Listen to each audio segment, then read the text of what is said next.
ऋषिमुनियों की पावन धरती, देश धर्म का नाता है। कहते सारे लोग यही है, वो हमारी माता है। जाग उठो ओ भारतवासी, जाग उठो ओ भारतवासी, गौ पर छुरियां चलती हैं। बंद करो गौ माँ की हत्या, सारी जनता कहती है। बंद करो गौ माँ की हत्या, सारी जनता कहती है।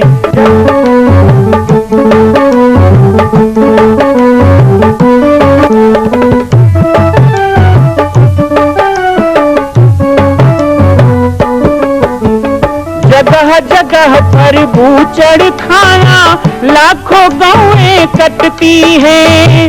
किसे सुनाए व्यथा हमारी, नैना नीर बहाती है। रक्षा करना गौ माता की, रक्षा करना गौ माता की, गीता ज्ञान सिखाती है। बंद करो गौ माँ की हत्या, सारी जनता कहती है।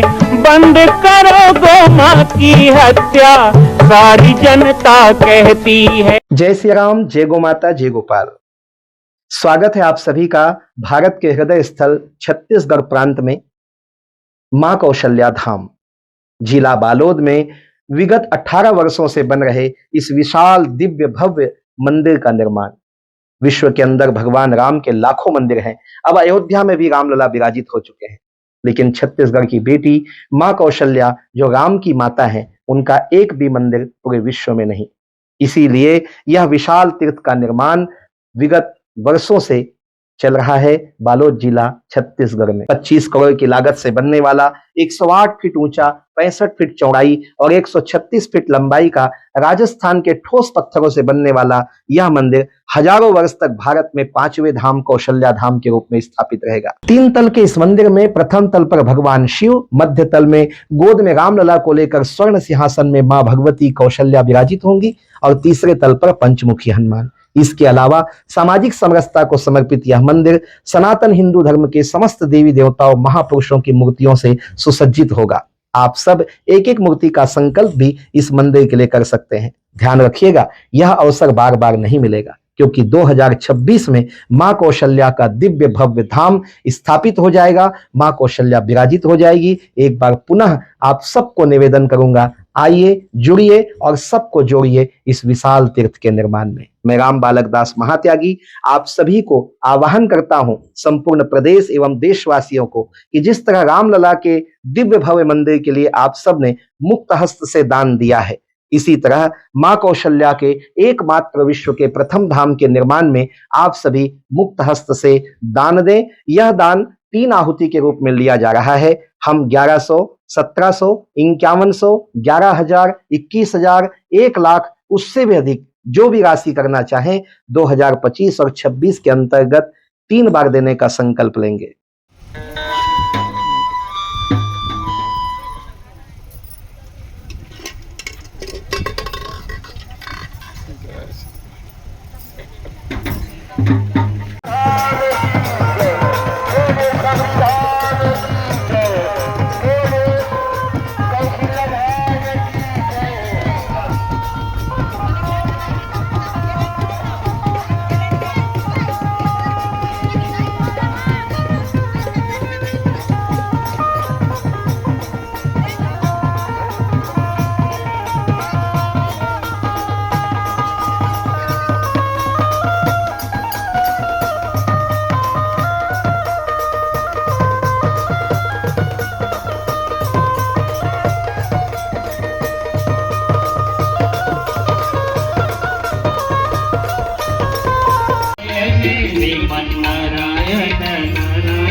श्रद्धा भाव के साथ पूरे गांव में तिलक आरती के साथ, पुष्प बरसात के साथ स्वागत करके हमें आशीर्वाद देकर और बड़े श्रद्धा से यहाँ मंच पर आसीन की है, ऐसी हमारी गांव की सभी मातृशक्ति श्रद्धामयी वात्सल्यमयी माँ। अंग्रेजी आती है इसका मतलब ये नहीं कहते कि हम अंग्रेजी बोल सकते हैं, समझ सकते हैं।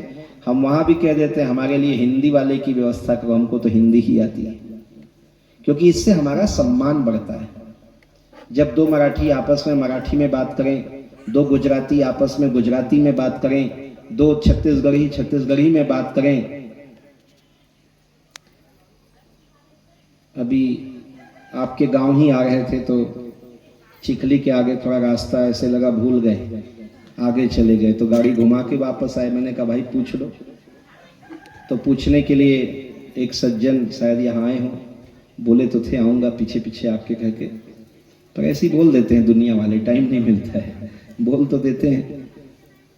तो मैं मेरे साथ जो भगत थे उनको बोला, उनको बोलना भाऊ आंजन टोला बताओ, आंजन गांव, आंजन टोला रास्ता बताओ। मैंने कहा भाऊ बोलना तो वो ऐसे ही पूछा भाऊ आंजन टोला, तो वो छत्तीसगढ़ी में बता रहा था, ये मराठी में पूछ रहे थे छत्तीसगढ़ी। ऐसे जाबो तई से हो तो बढ़िया है।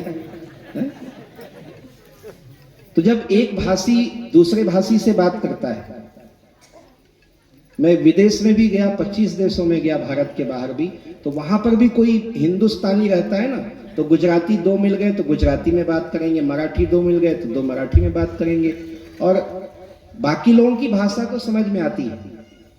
दो छत्तीसगढ़ी बात करे धीरे धीरे बात कर लेगा, दो गुजराती बात करे पता नहीं चलेगा, दो पंजाबी बात करे पता नहीं चलेगा, लेकिन दो मराठी जहां बात करे तो 10 लोगों को पता चल जाता है कि बातचीत हो रही।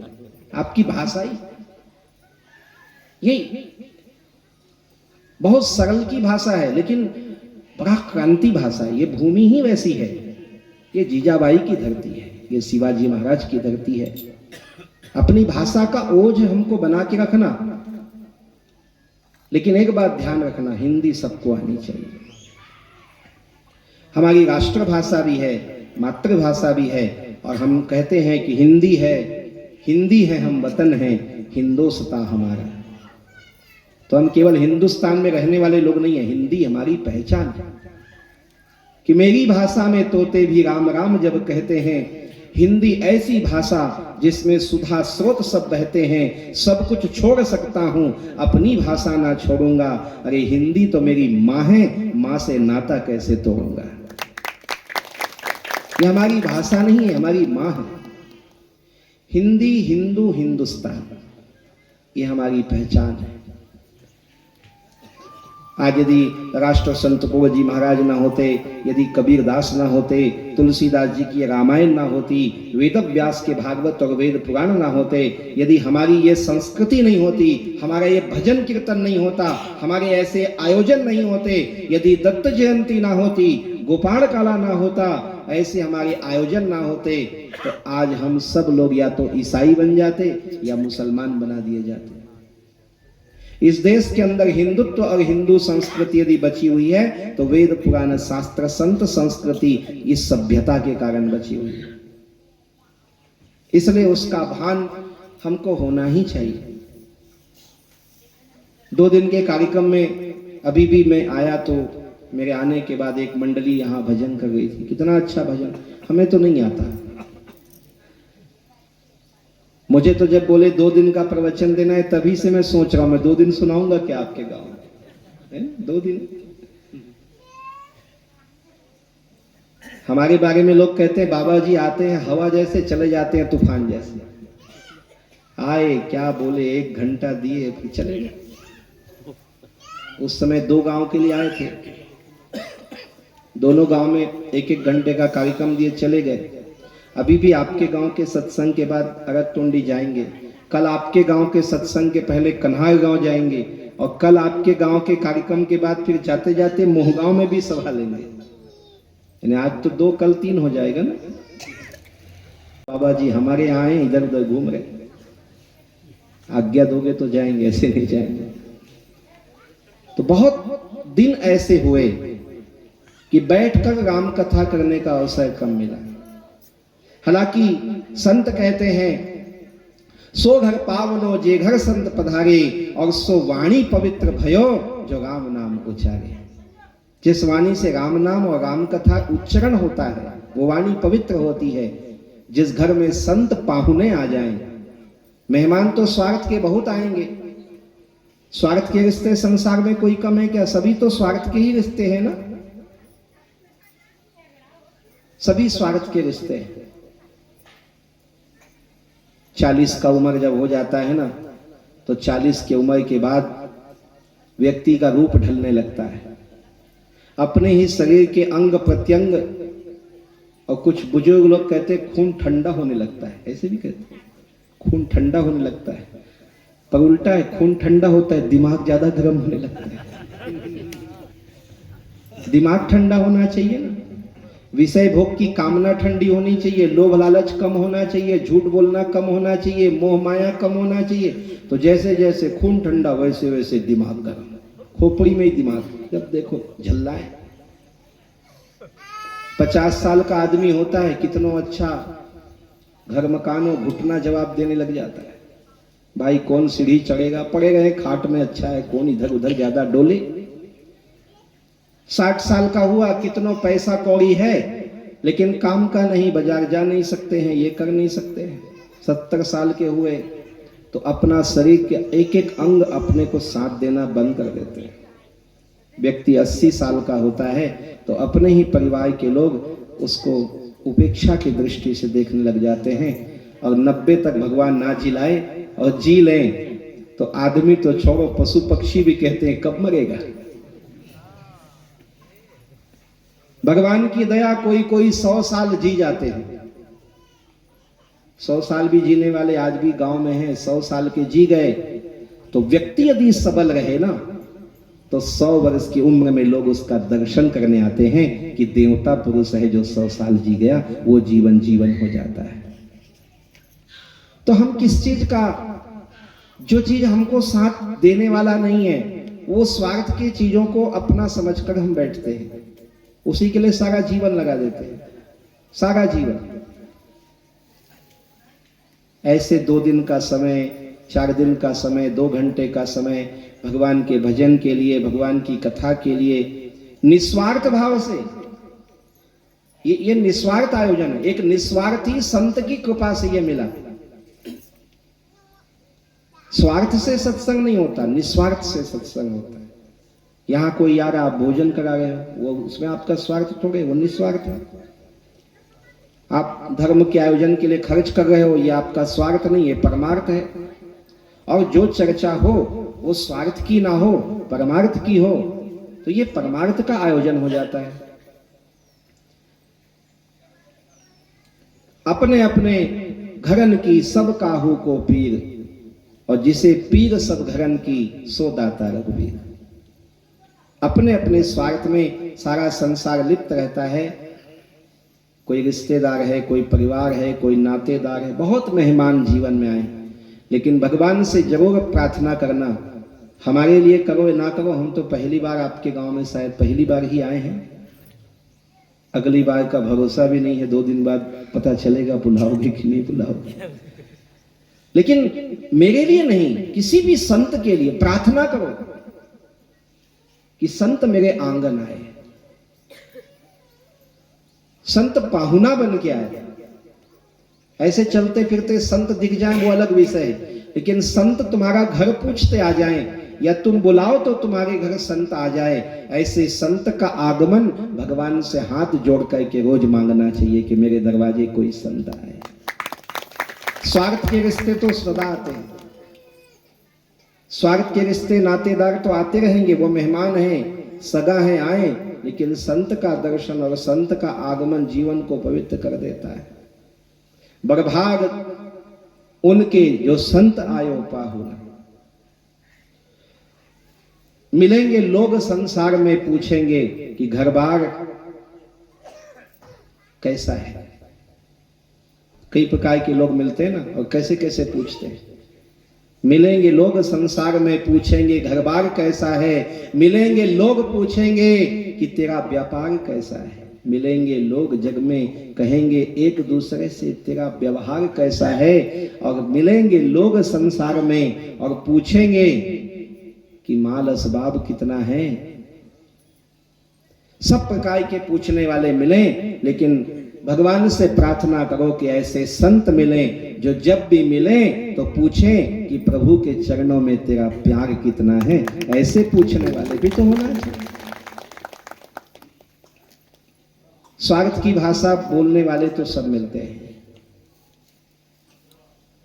तो भगवान की कथा का आयोजन होना, भगवान के कीर्तन भजन में समय निकालकर बैठना, उसमें मन को लगाना, उसके लिए कार्य करना, उसके लिए प्रयास करना और संतों के सानिध्य में करना, ये हमारे जीवन में बहुत कम मिलता है। लेकिन ऐसे समय जब मिलते हैं तो उस समय का उपयोग पूरे मनोयोग से करना चाहिए।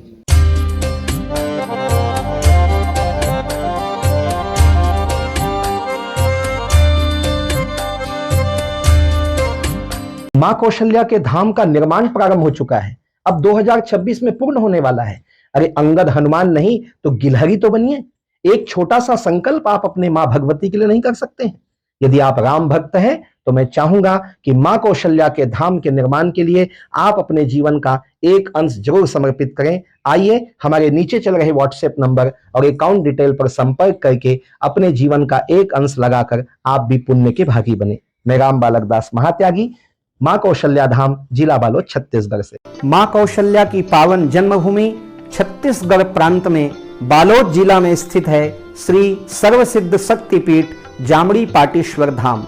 परम पूज्य सद्गुरुदेव राजयोगी बाबा जी की तपस्थली श्री पाटेश्वर धाम और विश्व के अद्वितीय मां कौशल्या जन्मभूमि मंदिर निर्माण का दर्शन करने और इसी प्रकार समसामयिक विषयों पर अपना ज्ञान वर्धन करने के लिए और 10,000 गायों के लिए बनने वाले श्री हनुमान नंदीशाला गो अभ्यारण्य का समाचार प्राप्त करने के लिए आप सभी देखते रहें YouTube चैनल पर, और हमारे चैनल को आप सभी सब्सक्राइब करें, घंटी का बटन दबाएं ताकि आप सूचनाओं से जुड़े रह सकें। जय श्री राम, जय गौ माता, जय गोपाल।